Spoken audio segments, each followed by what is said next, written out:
Cool. All right. So, first of all, I'm going to start out with a story, and unfortunately, this is not. I mean, it turns out okay at the end, like nobody dies, but it's not a happy story.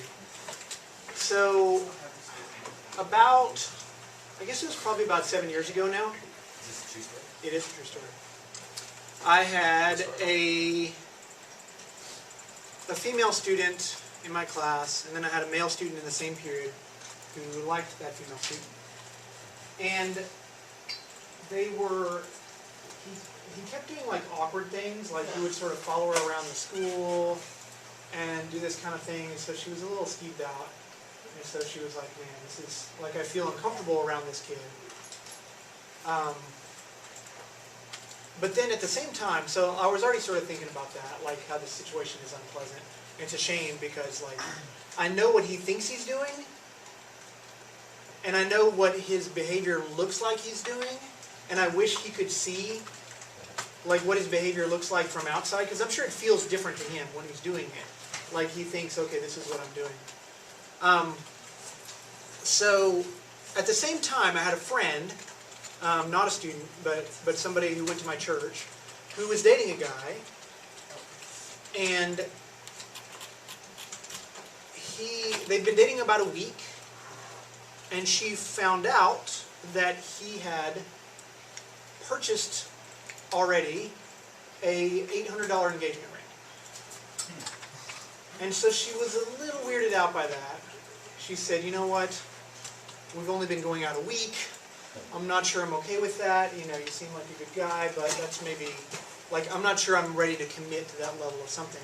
So she's like, maybe we should take a break and not talk to each other for a little while. And so she comes home from work one night, and he is standing outside her apartment, like, waiting for her to get home. And she was like, oh my gosh, like, I'm going to get killed or something.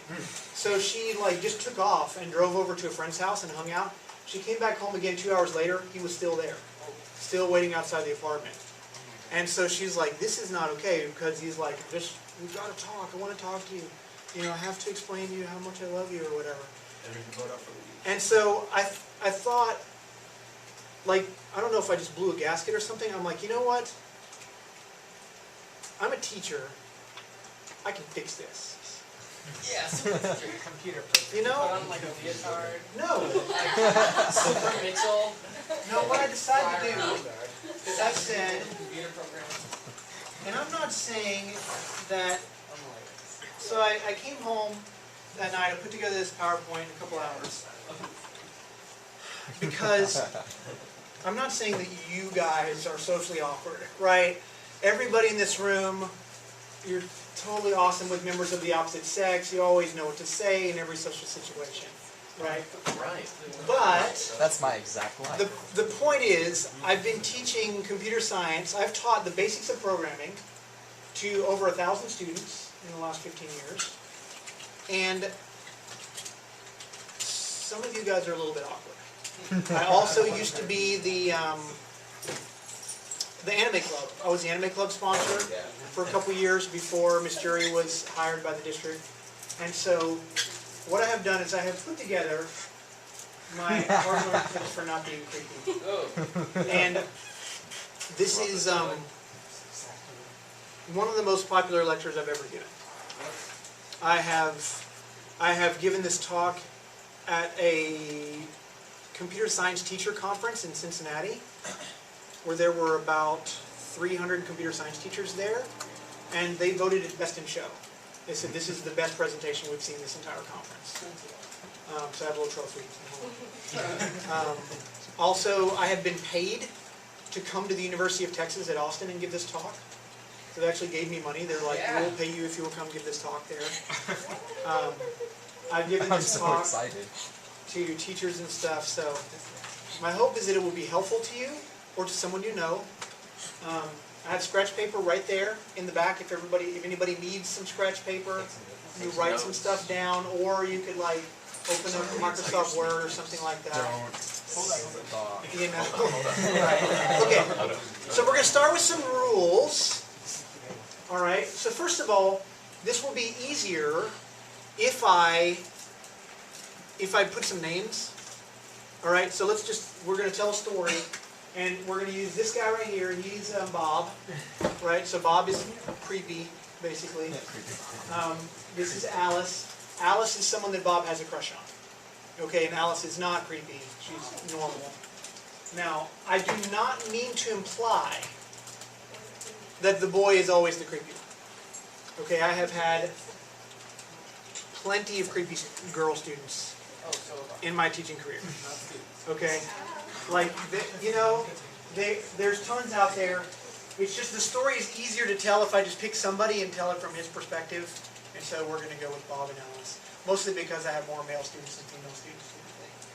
So we're going to go with that. So we're going to start with some rules. The rules are going to start relatively obvious. And then as I go in, they'll become more subtle and maybe a little less obvious. So hopefully at the beginning you'll be like, okay, we knew that. All right, but then as we go. So rule number one is this. When Bob finds out something about Alice, but doesn't learn it from Alice, let's say Facebook, or which is the stalker's tool of choice, or, maybe you just like happen to notice it, like she accidentally left her ID laying on the desk and you saw it there, or whatever. But doesn't learn from Alice, then Bob is probably being creepy. And so, 10 years ago, this was a different conversation, because if you found out information about someone else online, you basically had to use effort to do that, right? You didn't just accidentally happen across it, okay? It was something you would have to sort of like look into, okay? But with Facebook, there's so much online. I mean, you guys would be alarmed how much of your Facebook profiles I can see. Because we're friends of friends. You are friends with kids who graduated 2 years ago on Facebook. They're friends with me. So we are now friends of friends. And so stuff that's visible to friends of friends I can see. I can see photos most of the time, that kind of thing. Some of you are really good at locking it down, but not everybody.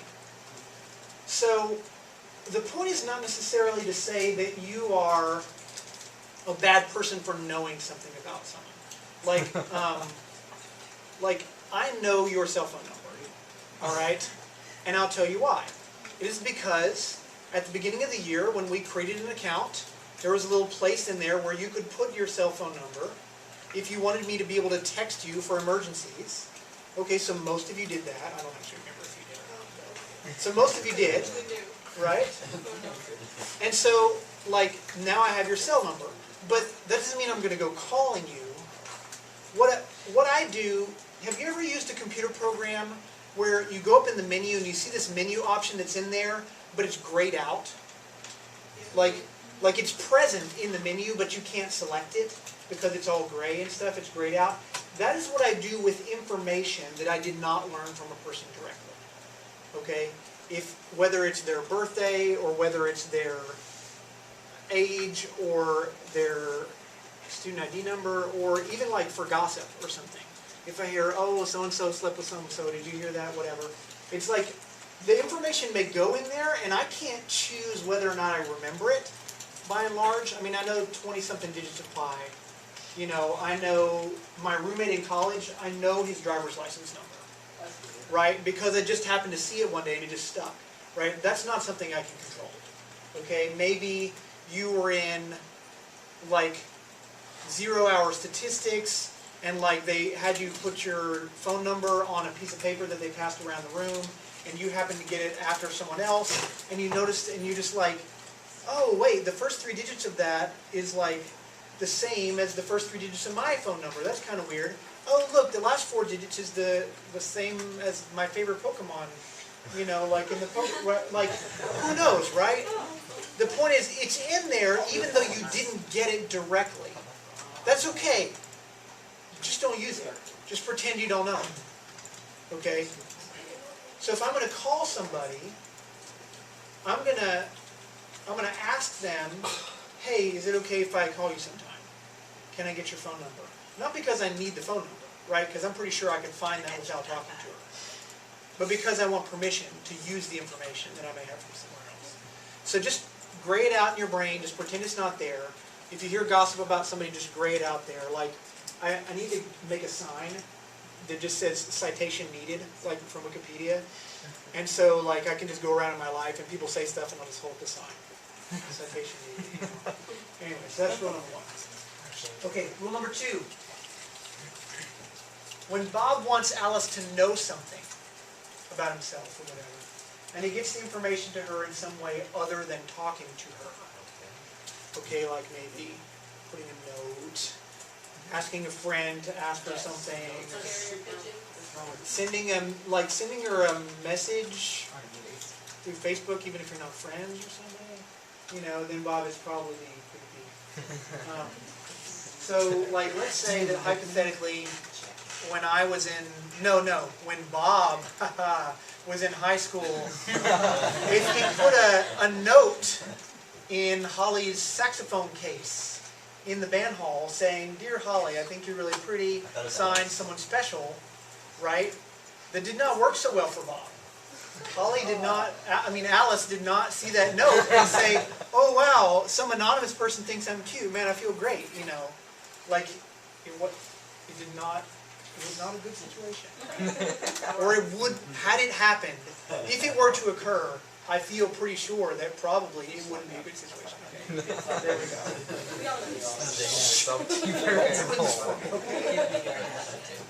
go. All right. So I guess my point is that relationships usually develop through one-on-one communication. All right. They come through conversation, face to face. It comes from talking on the phone. It comes from texting one another directly, or from getting on Facebook and doing a chat or something like that. So relationships usually develop through one-on-one communication, and that's going to be the normal way to do it. You should talk to the person, And maybe I'm not exactly the perfect female mind, but most ladies I know do not want to start a relationship with someone who can't even say hi. If he doesn't even have the guts to sort of walk up to you and say hello and introduce himself and like shake hands or something, it's like, maybe I don't want to start a long-term relationship with this dude, right? He had to write a note and then give it to my friend to give to me. It's like, okay, I'm sure that's going to be a great relationship. That's going to work out really well. It's like, you've got to have a little bit of self-confidence, essentially. Now, a tip for some of you may not be very good at one-on-one conversation. It may be hard for you, okay? When I first started playing guitar, I was not an amazing guitar player in the first month. They would buzz when I would play them. They would sound all like not cleanly fretted and everything, and the sound was bad, the intonation was bad. But I kept at it, and so now, like 15 years later, right, like I'm pretty decent on there. You may not naturally be a very gifted talker for one-on-one conversation, but it's okay to practice that. This is something you can practice. It's something you can get better at. Next time you go out to eat, talk to the server. Talk to the waiter or whatever and say, "Hey, busy night tonight? How's it going?" Just say something like that.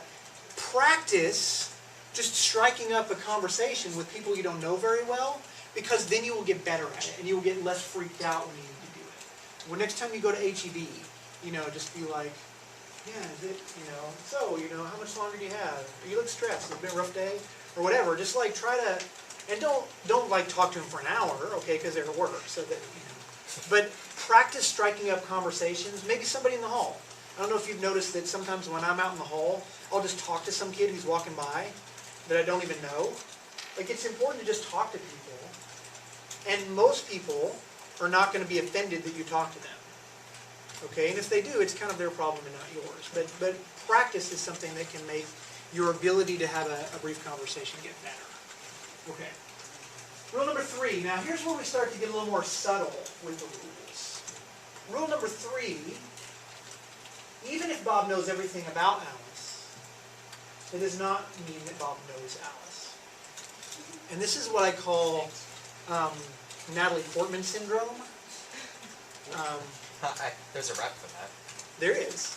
Oh, Just because I know when Natalie Portman was born and what city she was born in. And I know how she got her first modeling job. And I know, like where she went to college. I know I've read interviews with her college professors about her, right? Sounds pretty creepy. So I know that she's a vegetarian. Like there. there's a lot of things that I know about Natalie Portman, but I don't know Natalie Portman. Okay? And this is, I think, surprising to some people. Do any of you have like a little nephew or something that like knows everything about dinosaurs? They just like, they know all their like, or maybe you were, when you were a kid, you knew like everything there was to know about dinosaurs. You knew like whether they were herbivores or carnivores, and like whether they were in the Cretaceous period, the Jurassic period, and how much they weighed, and what, like, some people are just really good at details, okay? And in most of your life, right, most of your life is consumed with school. If you know all the rules of algebra, and you can use those rules to infer new things about algebra, guess what? You're good at algebra. If you know all the facts about history, and you can use those facts to infer new things about nations and stuff, and political relations that maybe aren't directly stated in the facts, guess what? You're good at history. But if I know everything about Natalie Portman, it doesn't mean I know Natalie Portman. Okay, it doesn't make me an expert on Natalie Portman. It makes me kind of creepy.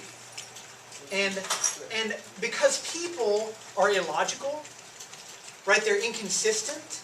They sometimes want one thing and sometimes want something different, even though the situation seems to be the same. Sometimes people are hypocritical. Sometimes people change their minds. Sometimes their emotions affect their decisions, even when it's irrational. And so knowing a lot about a person does not mean that you know that person, which is bad news for those of us who are good at learning facts and remembering facts. Because even though once you know someone well, then remembering facts about them can be helpful, right? Like, if I forget my wife's birthday, that's trouble. There's some facts I need to remember about her. Detail, I need to remember what city she was born in, that kind of thing. But it doesn't, those facts are not what our relationship is built on. Our relationship is built on growing closer together through shared experiences over time, not based on facts.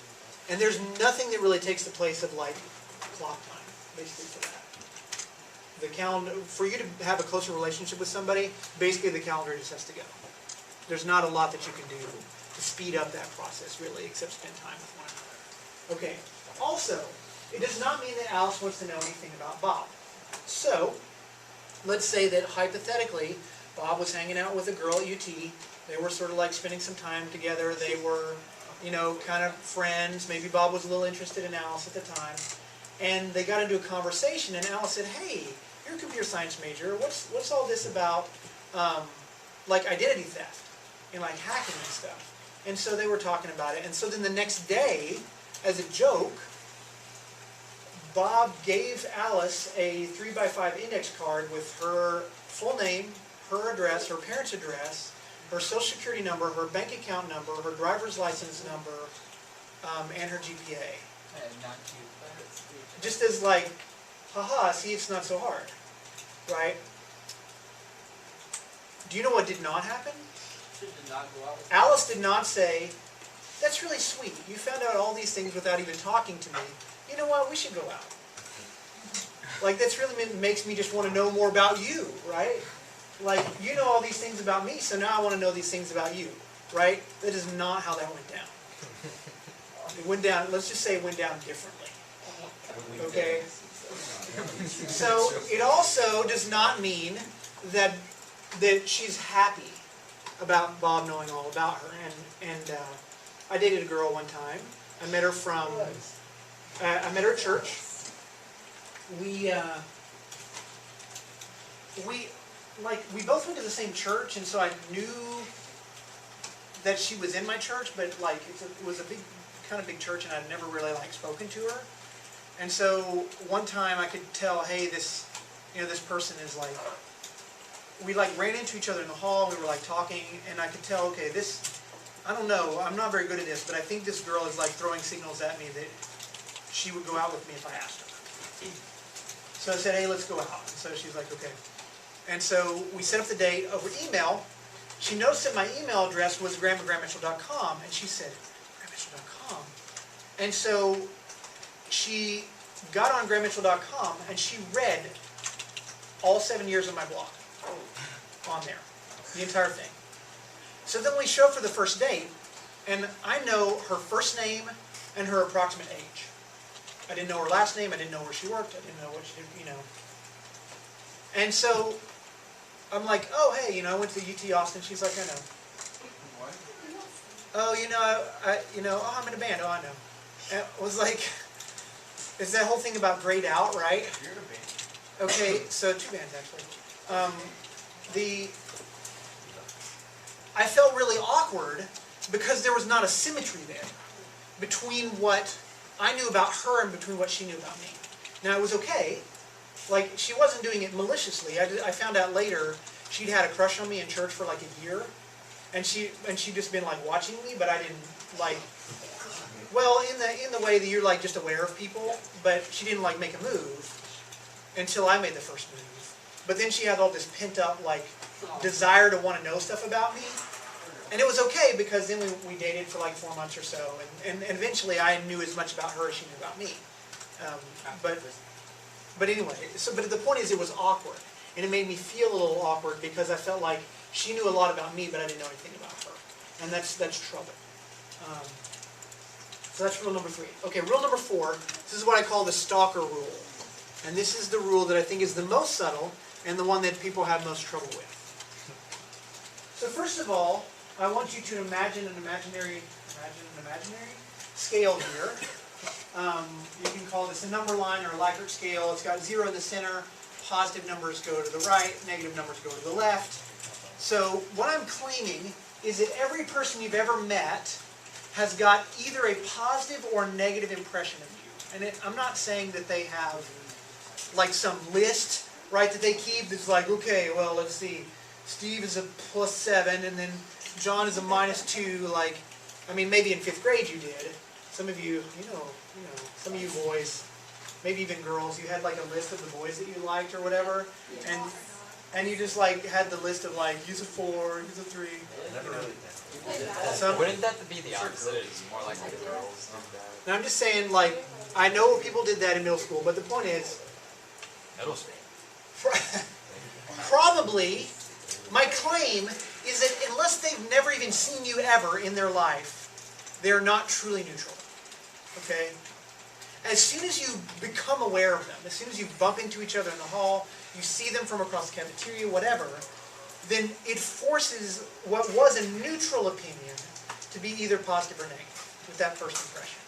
Okay? And it may have to do with the way you're acting, it may have to do with how you're dressed, it may have to do with who you're hanging out with, something, and it's going to be something stupid and shallow, right? But it's not their fault. They're like unconsciously going to judge you a little bit. Oh, look at, he hangs out with jocks. Or, I don't like, he's wearing Aeropostale, and so he's probably a rich boy or something. Right? Like, who knows? Like, it's something stupid, okay? But they're going to have some opinion about you. Does that make sense so far? So rule number 4, then, is this. If Alice likes Bob, so Bob has a positive score in Alice's brain, and then he says something nice, it's going to make her feel good. Right? And hopefully you knew that. Right? If I come up to, let's see, somebody, Marlon, I like that color on you. I was going to tell you this all, but it looks good. It looks really good. So, right? She's like, cool. That's nice. It feels good. Right? Right? Feel good? Okay. Not to put you on the spot, okay? But like, I'm assuming she has a positive impression of me, right? I said something nice, and I'm not just making that up. Like, I really like the color. It makes you feel good, right? You know that, okay? But, okay, and if Alice does not like Bob, if Bob has a negative score, in Alice's brain.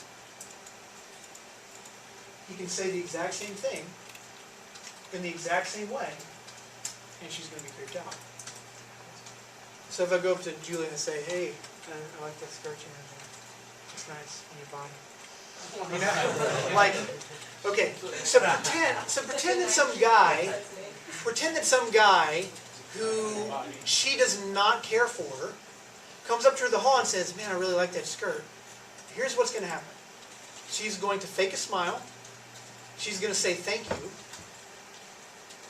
Because most children in America, especially girls, have been raised by their parents that it is more important to be polite than to be honest.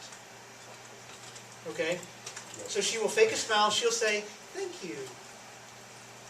And then inside she's going to go, she's going to like go home and take a shower or something. It's like, right, she feels creeped out internally, which means that Bob's score just went down a little.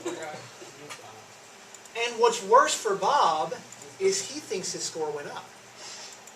He went up to her, he complimented her, she smiled, she said thank you. He walks away, he's like, oh, I just got a point there or something. Right, but his score went down, but he doesn't know it. Now, do you see where this is in trouble? This is where restraining orders come from. All right? What happens is, and so then a week later, he may give her some candy. Right? And say, hey, I got this for you. And she's not going to turn it down because, hey, free candy. Like, who turns away free candy, even if it's from someone you don't really care for? And then maybe later, he may give her a flower or something. And then she's all like, you know, I don't really think of you in that way. You know, thanks for the gift, but you can keep it. You know, I don't really need the flower. Like, at some point, it starts to get to the point where she's going to reject it and say, look, I'm not interested. But then he thinks it was because it was a daisy. If I'd given her a rose, or 5 roses, it would have done enough. So then he's going to go do something bigger. And then when that gets rejected, then he's going to try something bigger because he's thinking, I need to earn a lot of points so that she'll love me. Or so that she'll see how much I like her. Is this like computer science with women? This is I like... need to get an S rank with this girl. Kind of, yeah. It's like, you're thinking... And so it escalates, like it creates this feedback loop where he thinks, I need to do something bigger to win her affections, but the more he does, the more his score goes negative. And it just creates this disparity between what he thinks his score is going to be and what it actually is, until she has to take out a restraining order on him. Because he's waiting outside her apartment for 2 hours to talk to her. And he's buying her an $800 engagement ring. Right? Because he thinks, I need to kick it to the next level. I need to really prove to her. So, the problem is here that it has almost nothing to do with what Bob said, how he said it, what he did, what he was wearing, whether he's cute or not. None of that. Okay? It's almost completely decided by how Alice felt about Bob before he even walked up to her. And this sucks for Bob. Right? It's not his fault. Okay, really, he did the right thing. He's trying to be nice. He's trying to compliment somebody on something good. Okay, he's trying to be pleasant and helpful. Complimenting someone being nice, that's a good behavior. We want to encourage that. And he doesn't know how Alice thinks. Okay, so. Rule number 5 is related to rule number 4. If Alice is not interested in Bob, then nothing Bob can say or do is going to happen, basically. And this is what's unfortunate because it works in the movies, right? In Pretty Woman, she's not interested in this dude. He's just a client. And then he like does stuff to win her over, and so then she gets wooed and they, live happily ever after or whatever. The fire truck involved. I don't remember exactly, but the point is, like, in the movies and in the fairy tales, this is how it works. She doesn't like the guy does things, wins her heart. But it doesn't work that way. Because in reality, all these interactions between Bob and Alice, every time Bob forces a new interaction, it makes Alice feel creeped out. And so the score is getting worse and worse and worse. The only thing that is going to work, and this may not work, okay?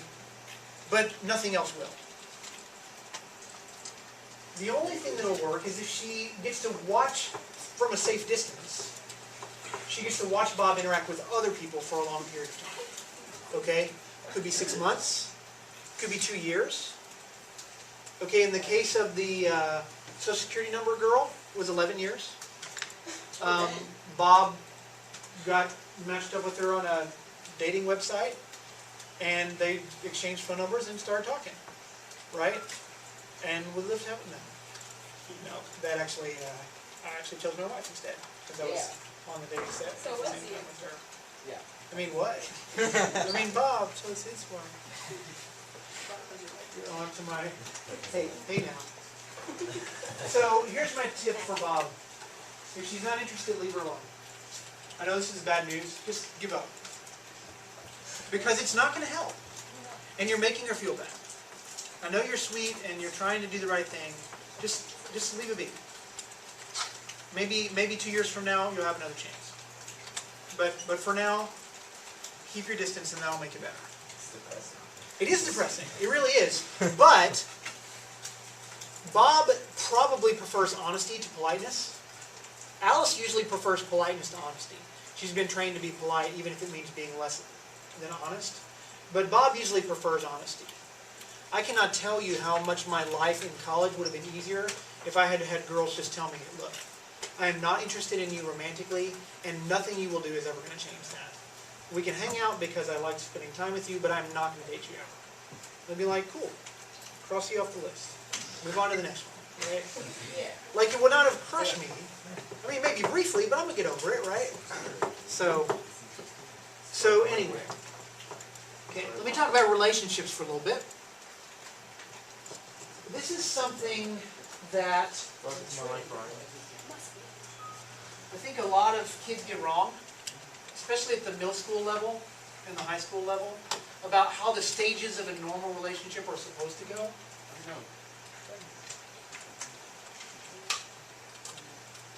So, it starts out like this. The first stage is unknown. Unknown means you are literally unaware of their existence. Think about like Bosnia. Bosnia is a country, allegedly, right? I don't know anyone from Bosnia. I don't think I've ever met anyone from Bosnia ever.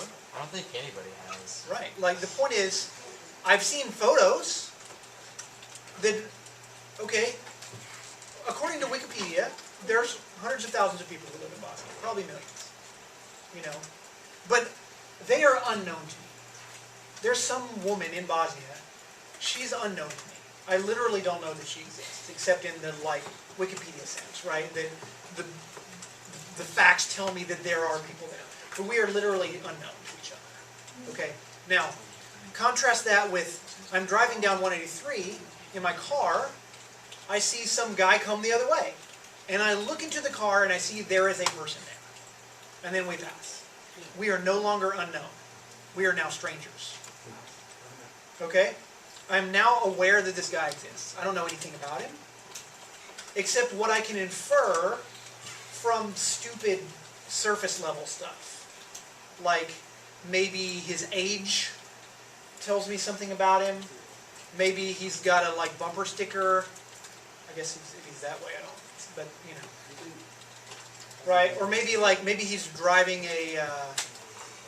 Maybe he's like a 20-year-old in an Escalade, and I'm thinking, it's some rich kid with rich parents, right? Maybe it's some 50-year-old in a Maserati, and I'm like, midlife crisis, you know. Maybe it's some like 35-year-old in a Hummer. I'm like, it's a douchebag, you know, he cares more about his image, right, than about the earth. But like, so I'm going to make some judgment, which is probably totally rude and unfounded and shallow and selfish, right? But now at least and that's where the scale comes in of like not being a neutral anymore. Right now we're moved up to some positive or negative score based on something, okay? But we're strangers still. We don't know each other at all. The next level is acquaintances. So acquaintances then are basically most people you've ever met. Okay, like let me pick an example. Like you guys right here. Yeah.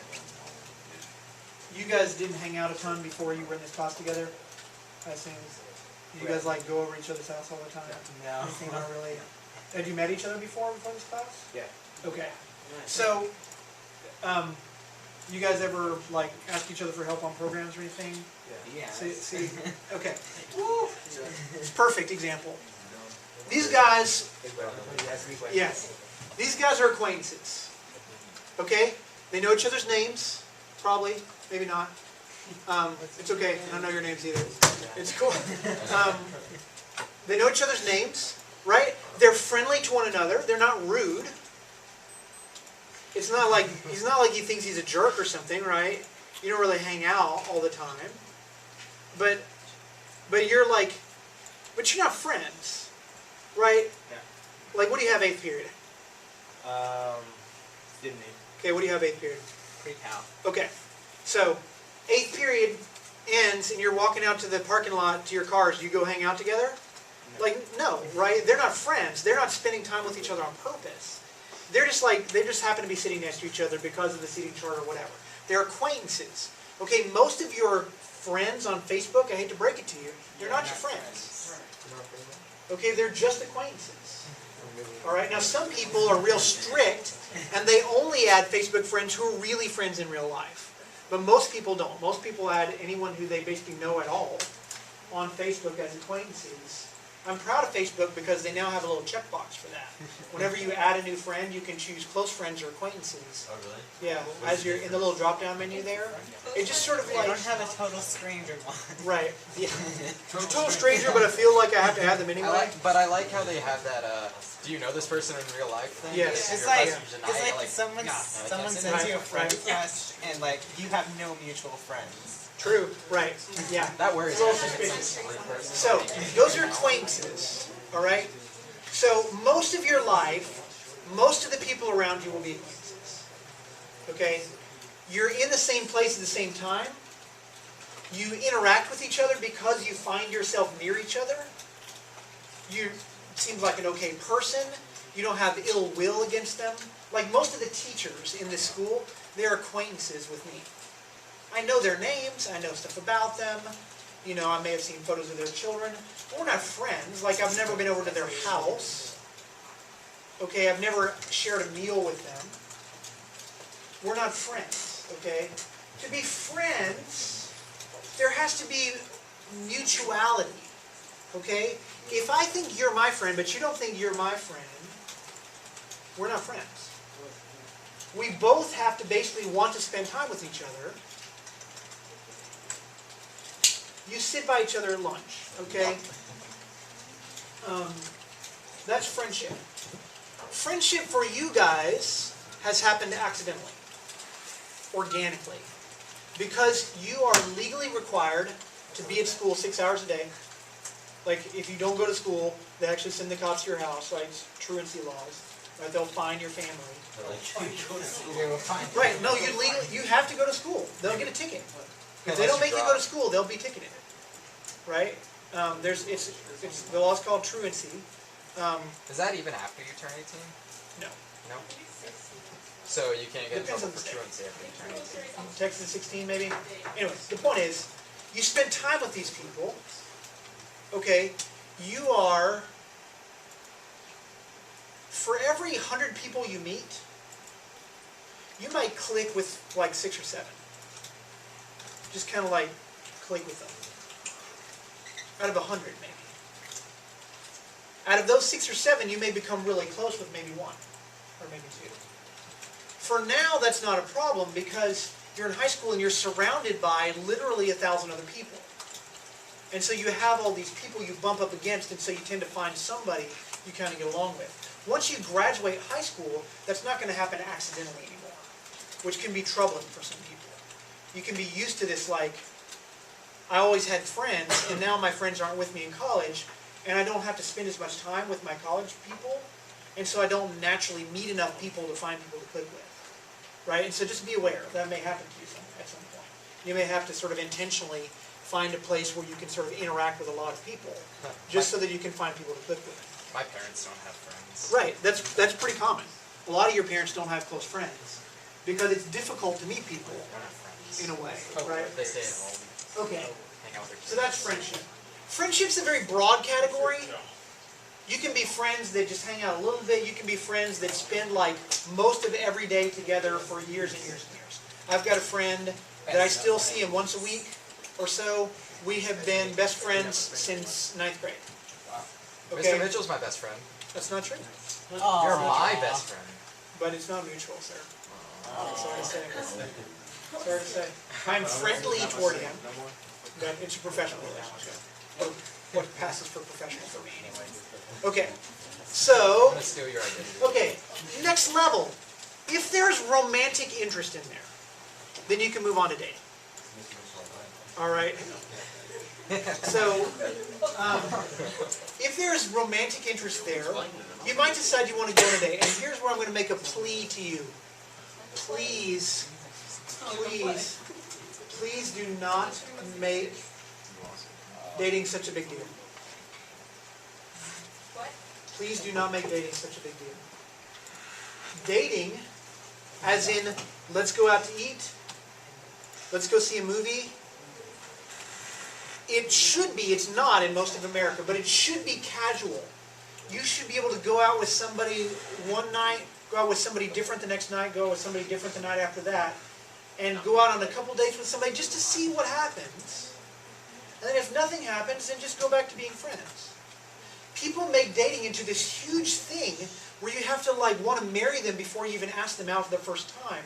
You put so much pressure that the guy doesn't want to ask unless he's really sure she's going to say yes, or then if he doesn't, his fear of rejection gets super high. And if somebody asks you out and you can tell that they like want it so, they like really, really, really want you to say yes, and they've been wanting it for like months and they've just now asked the courage, like it's awkward. It's like you kind of want to say yes just not to hurt their feelings, but you're like, this is like a little, I don't know if I want to sign up for this big of a commitment right now. But if it's like, hey, you know what we should do? We should go see a movie sometime. You're like, that sounds fun, let's do that. And you can tell it's not a big deal if you do or don't. You're more likely to say yes, it's not a big thing. Seems like a little bit of a tangent, but I used to play Unreal Tournament. Unreal Tournament's an online first-person shooter. Is that how you met your wife? Kind of.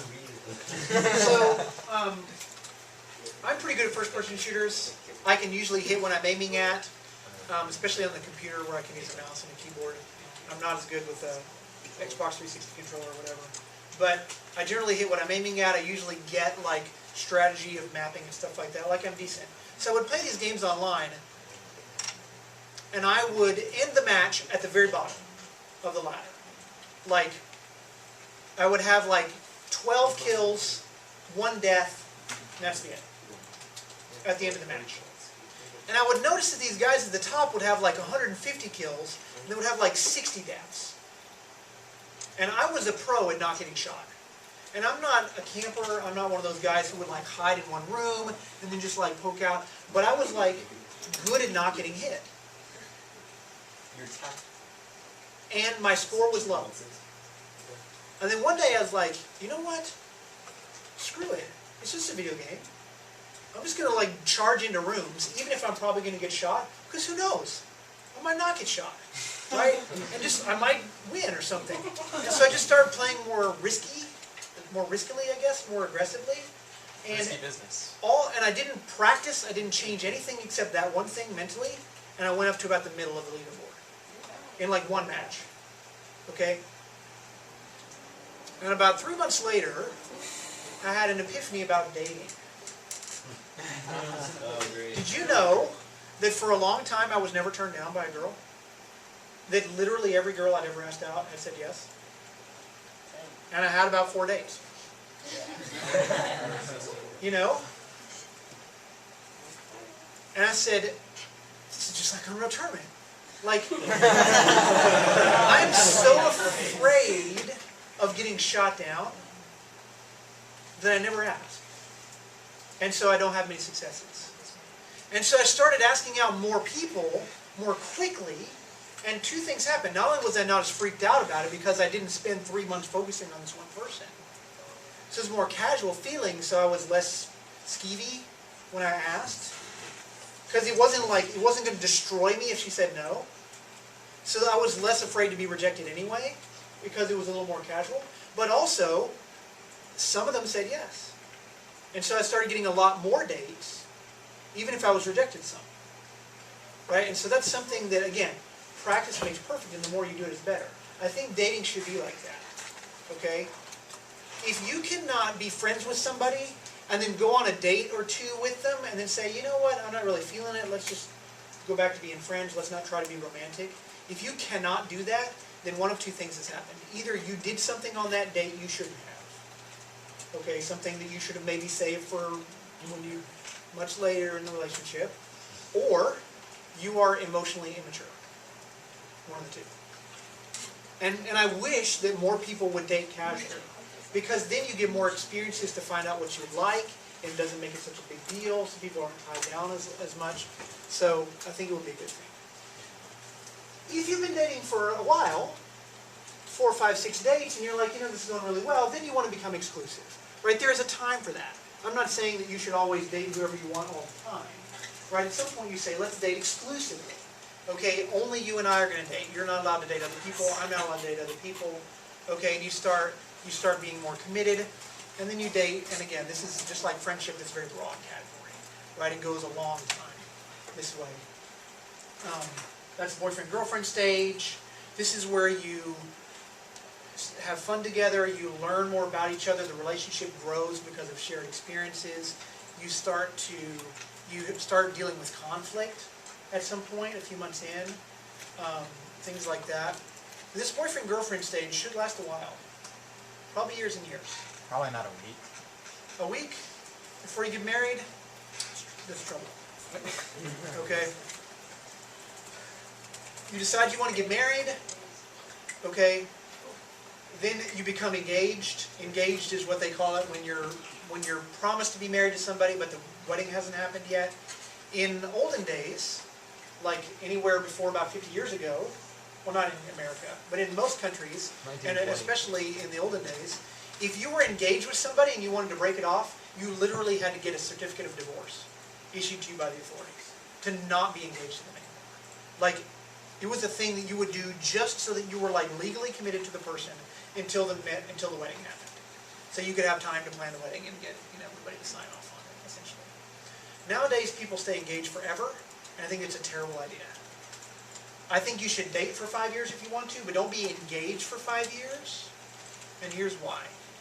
And it's just my opinion, but did you know that if you live with somebody before you marry them, the divorce rate for people that do that is like twice as high as people that did not live together before marriage? Maybe not twice, but it's higher. Doesn't that seem weird? Doesn't it seem like... I'll tell you why. Because when you live together but you aren't married, and some conflict happens, in the back of your mind you're always thinking, yeah, but I can leave if I want. We're just living together. Right? I don't have any sort of thing. That's kind of embarrassing. So you can get out if you want. And when you get used to thinking, I'm living with this person but I can get out if I want, then when you do become married, that the memory of that is still in there. It's easier to go there and to say, yes, but I can get out if I want. And so you're more likely to pull the trigger and get a divorce. I think the same thing is true of engagement. When you're engaged for long periods of time, once you become engaged, you feel different than when you're married. When my wife and I got engaged, our relationship felt different than when we were just dating. Okay, it's like, oh, we're engaged now. Right? And you start wanting to like do things that married people do, but you're still technically not married, you're technically only engaged. And so I think that feeling of like, yes, but I can call it off if I want to, like, it's trouble. And so I would encourage you to only be engaged for like 6 months if you can. Just long enough to plan the wedding, basically. So date for longer, be engaged for less. That's my advice, but not everybody takes it. I will say about the boyfriend-girlfriend thing, when I got engaged, I had known my wife for less than 6 months when we got engaged. And we got married within less than 1 year from our first date. Okay? Here's why that will not work for you. Because I was in my 30s before I met her. I already knew myself really well. Most of you guys don't know yourselves that well yet. There's a lot of stuff that as you get into college, you'll start to unpack these things about you that are kind of in there that you're not quite sure what that is yet. You'll start to gain experience with it. Some people call it the quarter life crisis, where you start to deal with some of the baggage that comes from being in your family of origin or whatever. If you try to pick a lifelong spouse before you've done that, it's much harder. Okay? There's a lot more luck involved at that point. Also, a lot of times in high school relationships, your goal is to have fun, and when conflict happens, you avoid it at all costs. You brush it under the rug or just do whatever. That's not a basis for a long-term marriage. Okay? My wife and I, the first 4 months that we were dating, we basically tried to ruin the relationship. Like, let me put it this way. If I were building a swing set for my nephew, he's like in kindergarten, I was going to put something together out of wood for him to swing on, I wouldn't just slap some boards together and be like, oh, I'm sure that's fine. Go ahead and swing on it, Hayden. I'm sure you'll live. It looks good. Got some nails up in there, some, I don't know. No, I would build that thing, and then I would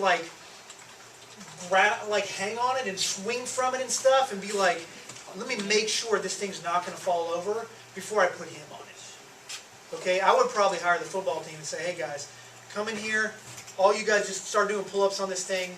We want to make sure this thing is solid before I turn it loose on the kids. Okay? In the same way, when we first met, I had other ladies that wanted to date me. And she had other men that wanted to date her. But we were like, let's be together for a while. So our goal was, if this is going to break, we want to break now.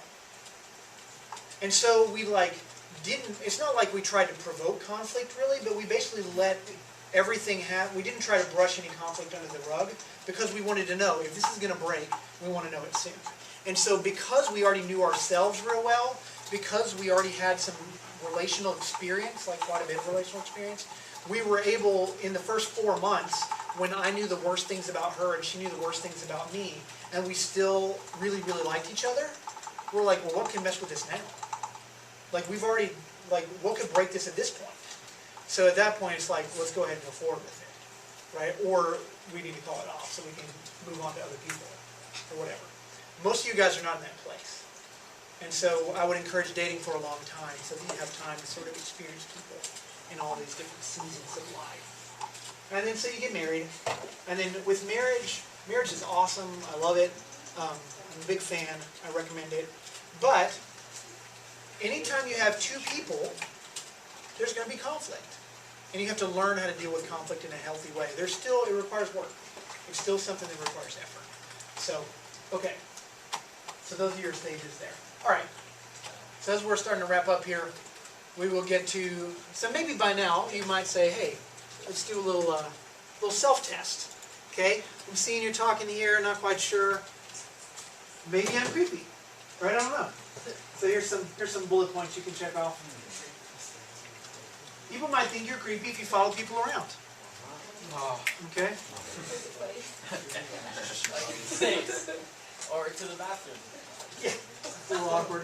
If you call someone, or you send them a Facebook message, but you're not even friends on Facebook, and it's you haven't asked them for permission first. Like I was saying earlier about asking the number, not because you need the number, but because you want permission to call. Basically, and I would even say information should expire. If you asked her for her number a year ago but didn't use it, ask her again. I know you still have it. Pretend you lost it, right? I know it's still in your phone. Say, hey, can I have your number? Can I call you? Sometime. I'd like to go. Let's go see a movie. Hey, can I call you sometime? Let's go out to eat or something. Right? Act like you're putting it in. Right. Whatever. No. Then you go and look in your phone, and then you're like, oh my gosh, I still have this from a year ago. I totally forgot about that. Right. Okay. If you wait for people to show up where you know they're going to be. All right. So my creepy student that I was talking about at the very beginning that sort of prompted this talk, he would if you don't have any classes in the 800s, but you know that she has chemistry that period, and so you walk over to the 800s just so that when the chemistry class gets out, you can be like, oh, hey, how's it going? And you like, fancy seeing you here. and yeah, fancy seeing you here. Who knew? What are the odds? And then you like, when you're like, okay, I gotta get class, then you run back to like the ag building or whatever. It's like, okay, cool. Right? Like that, possibly creepy behaviors. If this is someone that you don't have a relationship with necessarily, or you want a relationship. If you touch people and they rarely touch you back, you can say, oh, what do you mean? Like, I hug her all the time, and it's like, well, does she hug you?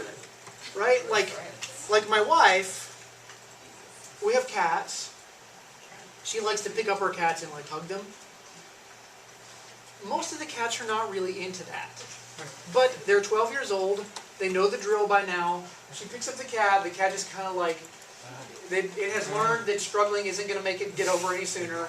So they just kind of like lay there and she like hugs it and then she puts it down and runs off. Right? Whereas I have one cat who loves hugging, right? And just is real cuddly. But most of the cats are just like this. Just because you touch someone frequently doesn't mean that it's like you have a non-creepy, like you could be a hug rapist for all I know. It's like, oh yeah, I hug her all the time, that's great. You know, if you touch people, they rarely touch you back. If you're always the initiator or the one doing the seeking behavior, what psychologists call seeking behavior. So think about this. You sit together at lunch. What if you got to lunch before they did, and you sat somewhere different, 2 or 3 tables away from your normal space? When they showed up at lunch, would they sit by you or would they sit in the normal place? That's seeking behavior. If you are the only one doing the seeking behavior, it could be a lopsided relationship. Think about the fire drill, or the fire alarm, or whatever that was. Okay, did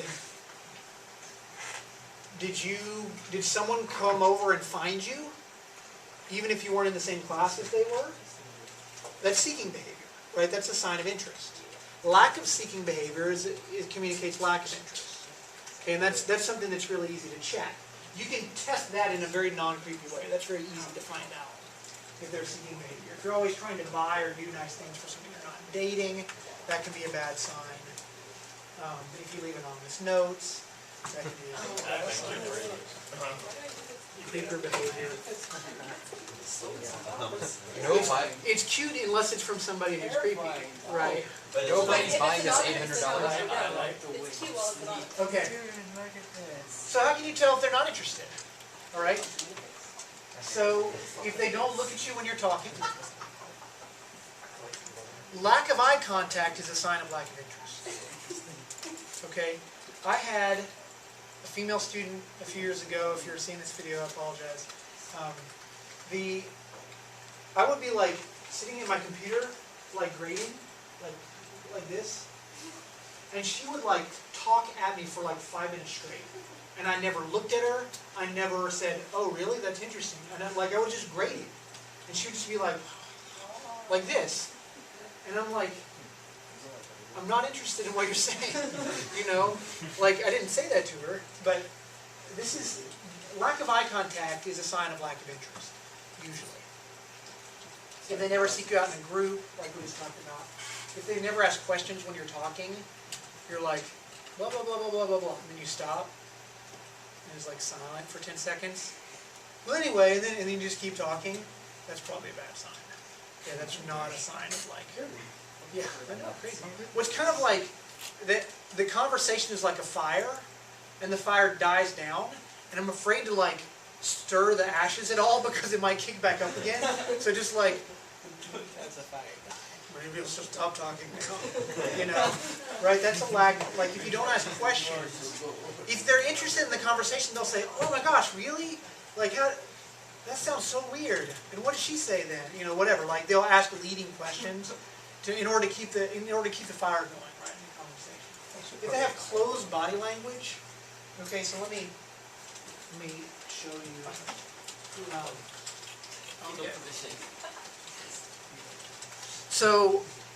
So body language. This is a little more subtle, and I'll give you a link later for the nonverbal dictionary, which is a dictionary for nonverbal things and what different nonverbal things mean.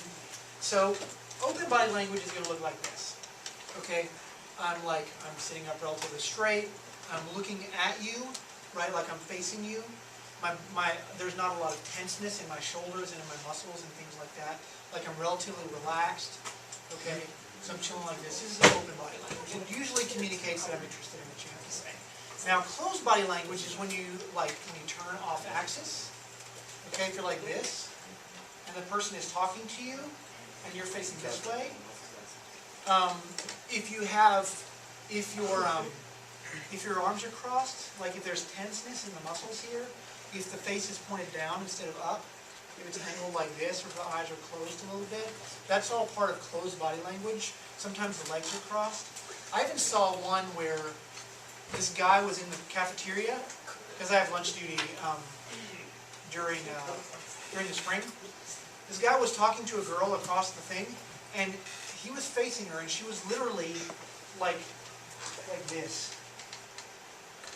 Like turned sideways, and she was like, her legs were crossed and her arms were crossed, and she was like hunched over like this, like almost in the fetal position, or as close to the fetal position as you can get and still sit at the table in the cafeteria.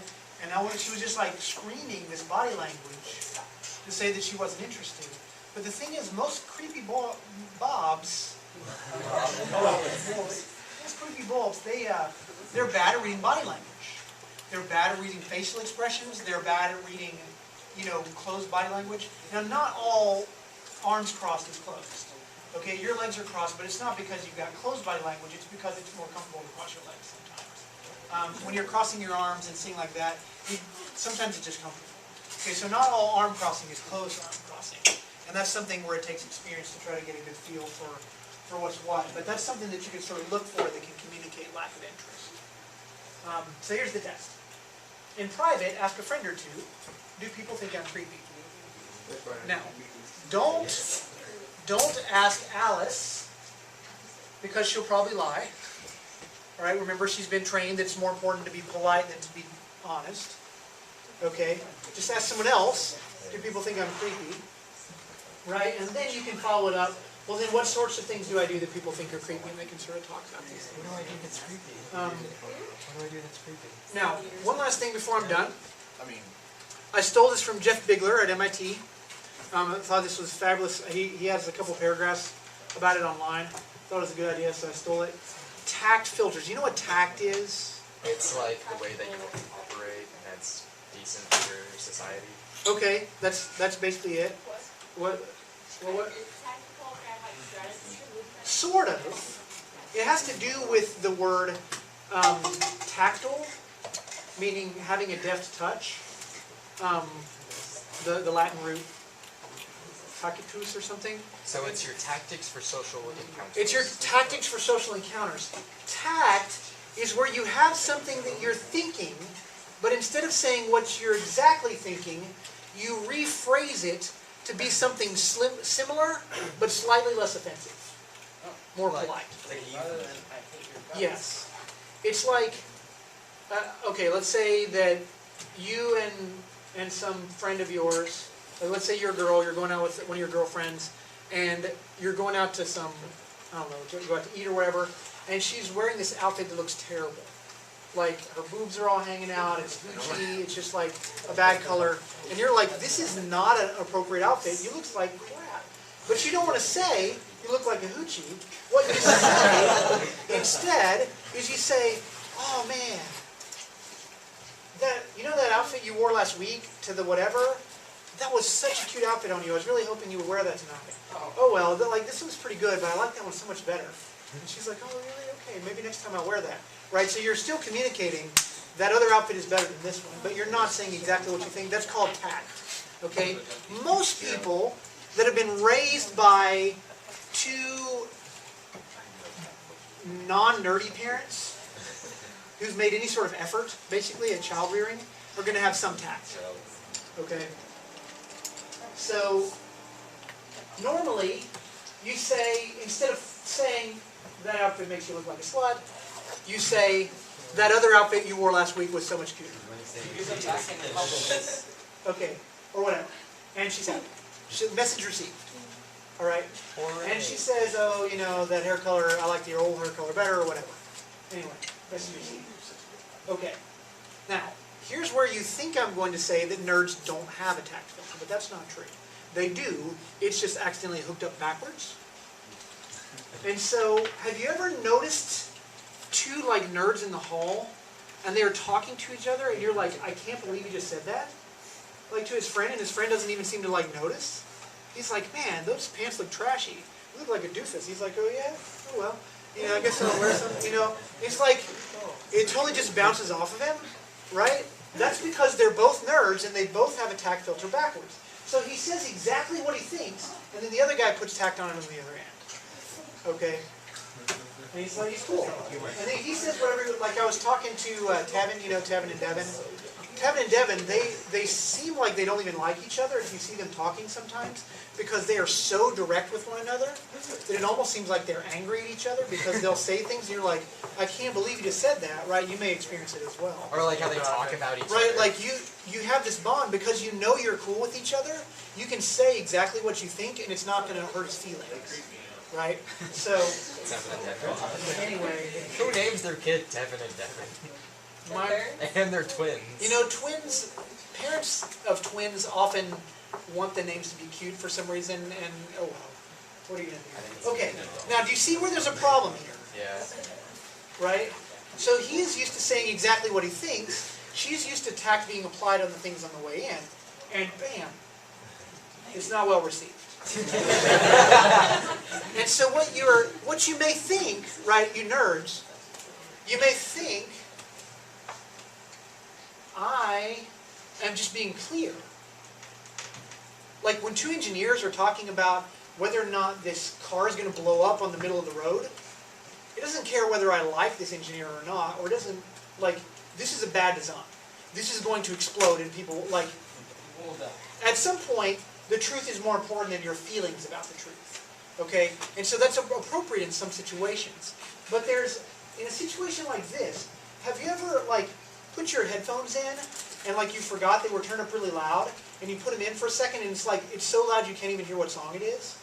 At first, have you ever experienced that, where it's like, it almost overloads your ears because it's so loud?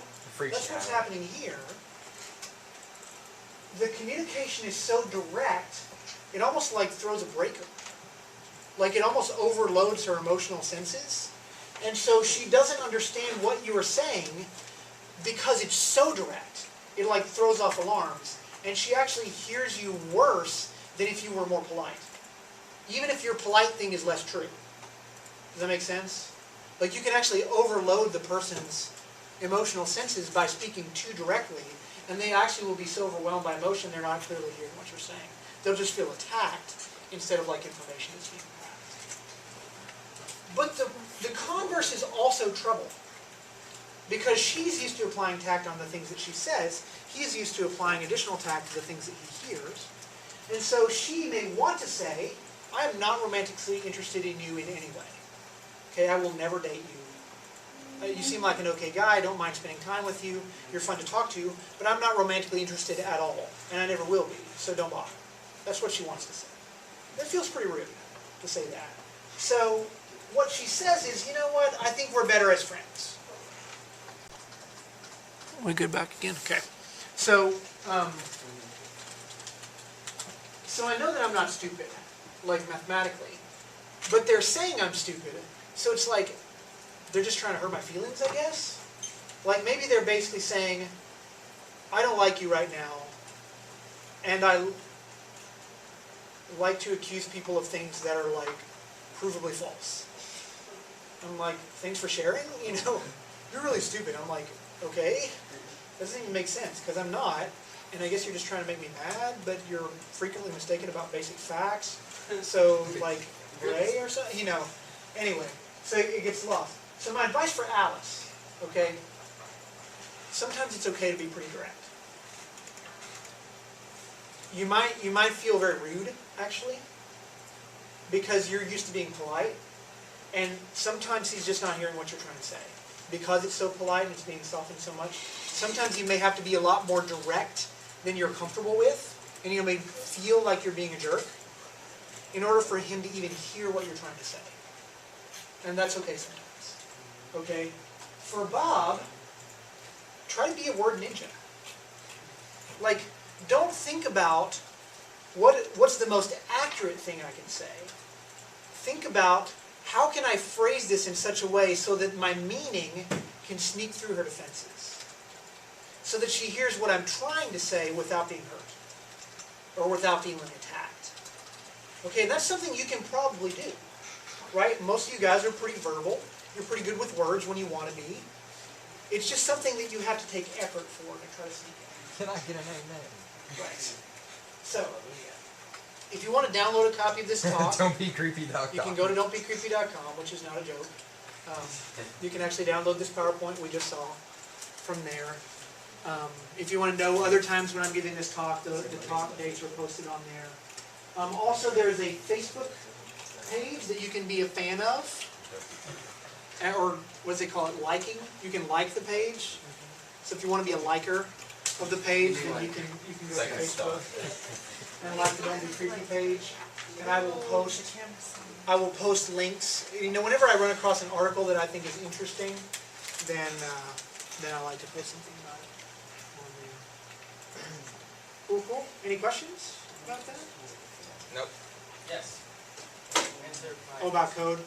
That's not nearly as interesting. So, bye camera. This is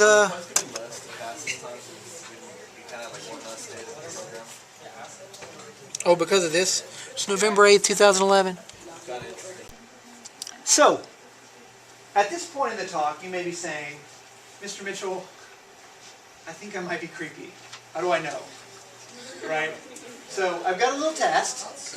It's a little self-test that you can use. Are you okay? Are you fine? Good. I'm so glad. Okay. So the test is, am I creepy? People might think you're creepy if you follow people around. Okay? You're talking to them as they're walking away, and you're just like, hey, we're having a conversation, I'm following you. No. People don't walk away from you when they're interested in what you have to say. They start with body language, and we'll talk about that in a second. If you call someone or email them or text them or internet message and you haven't asked them for permission first, okay, that can be a bad sign. If you wait for people to show up where you know they're going to be, all right? So, like, I had a kid, he didn't have any classes in the 800s, but he would go into the 800s during the passing period because he knew this girl had chemistry. And so she would be coming out of the classroom and he'd be like, oh, hey, fancy seeing you here. And then they would like talk, and then he would be like, okay, go get your class now. And then he would go out to that building or wherever. It was trouble. Yeah, this is probably creepy behavior. When it's one thing to call somebody up and say, hey, you know, you want to hang out later. That's normal behavior. You want to spend time with them, you ask them, hey, can we spend time? It's also normal if you accidentally find yourself in a place to just be like, hey, how's it going? But when you sort of fake these accidental meetings, that's kind of creepy, okay? We met accidentally because I planned it, okay? Maybe not, all right. If you touch people and they rarely touch you back, okay, this can be a bad sign. I've heard guys that are like, oh no, we're good friends. I hug her all the time. It's like, okay, I have a cat, all right? He's 11 years old. My wife likes hugging the cat. Okay, so sometimes she'll just be like, oh, and so she'll pick him up and she'll like hug him like this. The cat is not into hugging. But at this point, he's 11. He knows that struggling doesn't make it any better. So he just kind of like, you know, lays there and tries to think of something else. And he's just like, okay, we're hugging now, I guess. This is happening. Okay. And then she's done and she puts him down and then he runs off. Right? He's not into the hugging. She's like, oh, I hug him all the time. He loves hugs. No. He just doesn't scratch your eyes out. Right? Just because, okay, boys, just because you hug her and she doesn't kick you in the nuts, that doesn't necessarily mean that she was into it. Right? You could be a hug rapist, basically, is what I'm saying. And just because she doesn't tell you that, doesn't mean it's always appropriate. If you're always the initiator or the one doing the seeking behavior, okay, this is where you seek somebody out when you don't have to. So think about the fire alarm. We traveled outside. You went out to the back parking lot.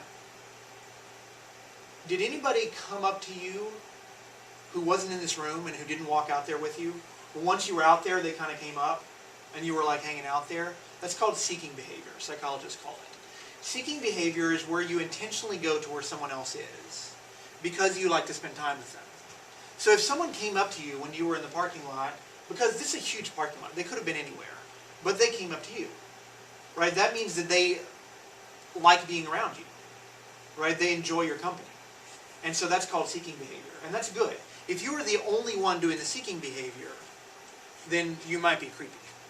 Because if you're always doing the seeking and you're never being sought, and here's a way you can test this. The next time you're in the cafeteria, like let's say there's a group of people you sit with in the cafeteria normally, try to get there before everybody, and instead of sitting where you normally sit, move like 3 tables away and sit there and just start eating. And then wait for some of the other people to come down. If they come and sit by you, even though you're not sitting in the normal place, they're exhibiting seeking behavior, and that shows that they're wanting to sit by you. But if they sit where they normally sit, then it just means that you're sitting together accidentally. You happen to be sitting together because that's where they're wanting to sit. Okay, so that's something that's sort of non-awkward that you can use to test for seeking behavior. Or like in this class, you two are sitting by each other. I didn't give you a seating chart, right? You chose to sit by each other because you had a chance. And even here's a good example. Because someone was absent who normally sits there, but you actually moved over on purpose so that you could be closer to someone you know. So that's a good sign. It means that you guys actually have a relationship. You know? Oh, so good job. Good job. If you're always trying to buy or do nice things for someone you're not dating, if you leave anonymous notes, that can be creepy behavior. All right. How can you tell she's not interested? And Alec, I may steal your chair in a second, so just be ready. Okay. If they don't look at you when you're talking, lack of eye contact is an evidence of lack of interest. All right.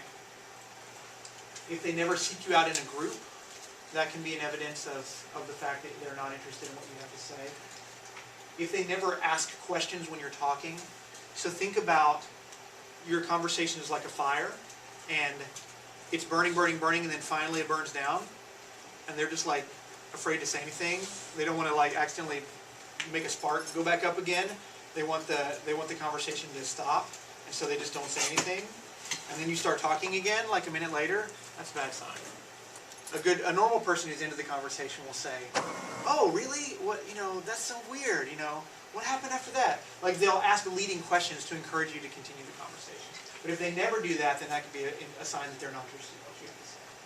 If they have closed body language. So let me try to illustrate what a closed body language looks like. So, here, so you guys can see. No, we're good. I did this 2 other periods already. I haven't done it yet. This is open body language. Okay? I'm relaxed. My muscles are not tense. I'm sort of like, my eyes are open normally. I'm looking forward. Your head might be tilted up. I mean, you guys are below me, but my head's tilted up. This is open body language. That indicates receptiveness. It indicates that they're comfortable. Closed body language is when, like, if I'm doing this, and it's not just in my arms are crossed, because sometimes it's just comfortable to have your arms crossed when you're sitting, especially these seats are not super comfortable. But if there's like tension in the shoulders, right, when the legs are crossed.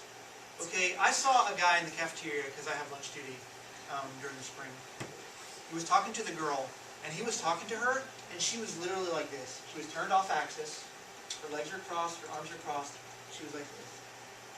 He was just like talking. I was like, bro, give it up. Alice is not interested. I didn't tell him that, but I should have.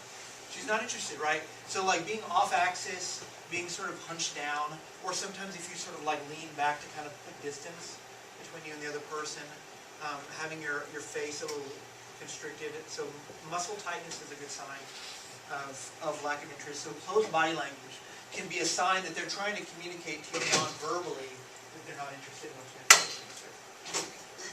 So closed body language. So the test then would be, in private, ask a friend or two, do people think I'm creepy? Now, note, every part of this sentence is important. In private, ask a friend, do people think I'm creepy? Do not ask Alice. Okay, don't go up to Alice and say, hey Alice, do you think I'm creepy? She's going to say, oh no, of course not. right? Because that's the whole reason you're in this mess, is because she lies to you. Okay? And then you can fill in with what sorts of things do I do that people think are creepy. Okay. One last thing I want to cover real quickly before I'm done is the idea of tact filters.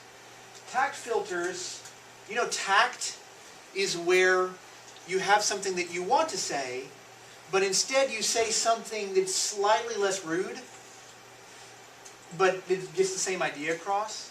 So normal people, instead of saying, that outfit looks terrible on you, they say, I was hoping you would wear that other outfit. That one you wore last week, it was really cute. I was hoping you were going to wear that tonight. Oh well, this one's pretty good, but I like that one better.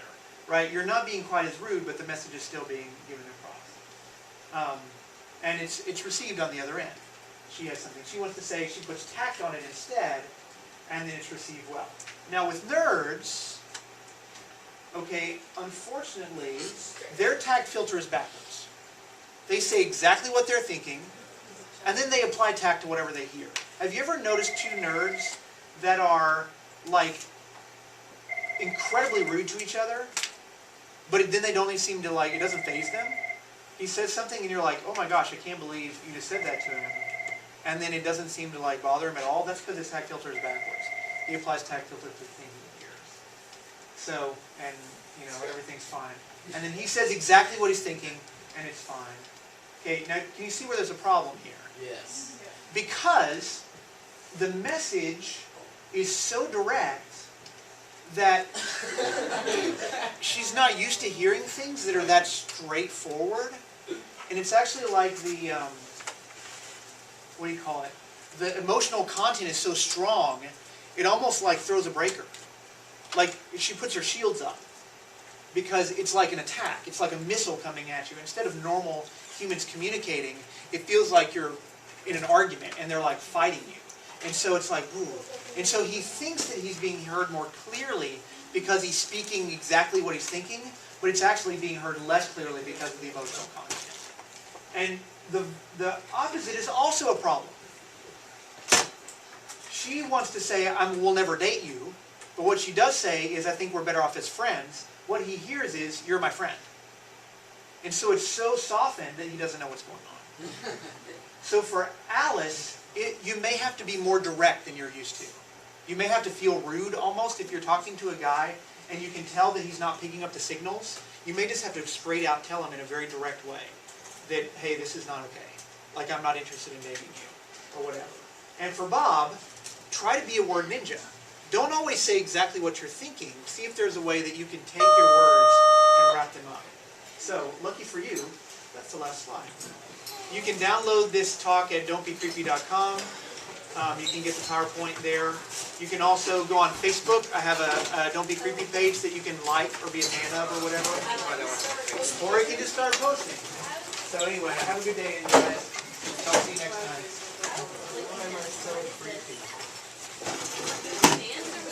Yes, ma'am. Another thing that you talked about. Oh, yeah.